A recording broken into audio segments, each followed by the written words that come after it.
News that's coming in. Investment research firm Hindenburg has now shut down. Hindenburg founder says that the research firm has been disbanded. Hindenburg had sparked a big controversy with regards to its report on Gautam Adani. Hindenburg founder has said that they did shake some empires, and now the research firm has been disbanded. This is big news coming in with regards to Hindenburg. Hindenburg was an investment research firm which has now shut down. Hindenburg founder says that the research firm has been disbanded. It was a report that was given out by Hindenburg that had sparked a big controversy back in India. Its report on Gautam Adani and all the companies owned by Gautam Adani and the investments and the business that they were doing, not just in India but in other countries, had sparked a big controversy. The controversy was huge, and we did see how close to 3 parliamentary sessions in our country were rocked because of the research that was done by Hindenburg. Hindenburg founder has now said that they did shake some big empires globally. My colleague Gautam Adani is now joining me on the story.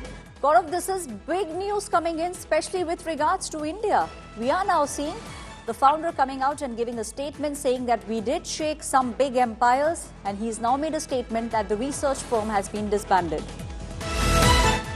This indeed is very big. The timing is also very curious, just days ahead of President-elect Donald Trump's inauguration on the 20th of January. Of course, Nate Anderson, the founder of Hindenburg Research, who decided to shut down his firm, hasn't given any specific reason or inquiry. Though there are political leaders and there are Republicans who say every document must be carefully preserved so that in future investigations can be carried out.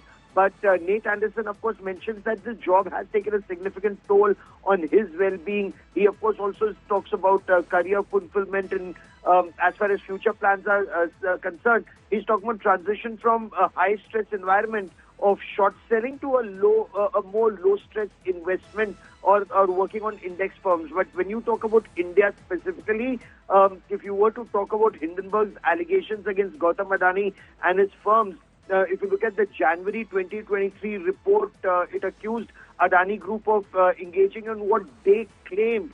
They claimed it was, a con in corporate history. The impact was devastating on Adani Group. Adani Group, of course, refuted all the claims. They called them baseless. They called them malicious.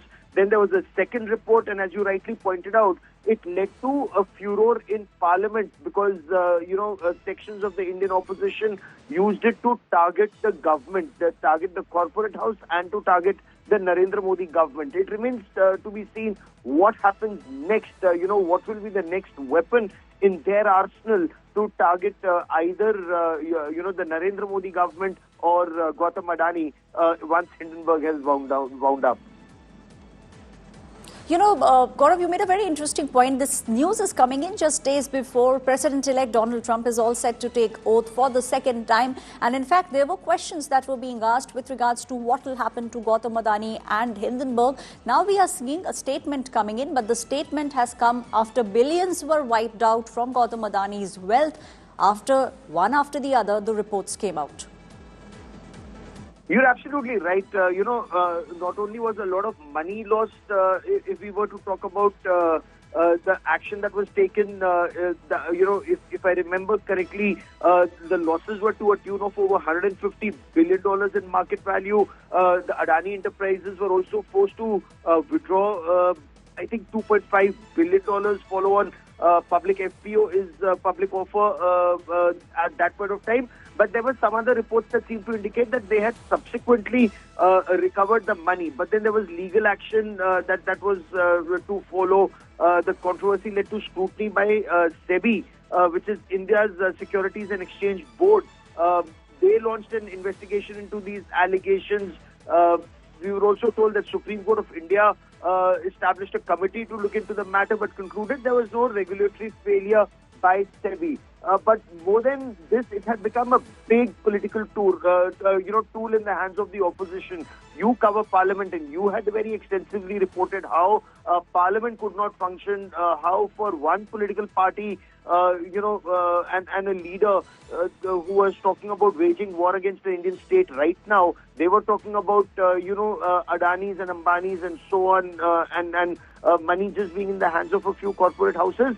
Now it remains to be seen what their political strategy would be now that Hindenburg has wound down. But this may not be the end of the story, because the Trump administration, may initiate investigations. There were several who said that the targeting of Gautam Adani was more a political tool or also a deep state project. Remember Adani's investments, whether it's in Haifa or it's in Bangladesh, the strategic implications on the India-Middle East-Europe economic corridor with the Haifa port, electricity supply to Bangladesh, investments in other parts of the world. So, there's a geostrategic angle that's also involved in this. But let's see, in case there are deeper investigations in the United States done by the new administration, what emerges.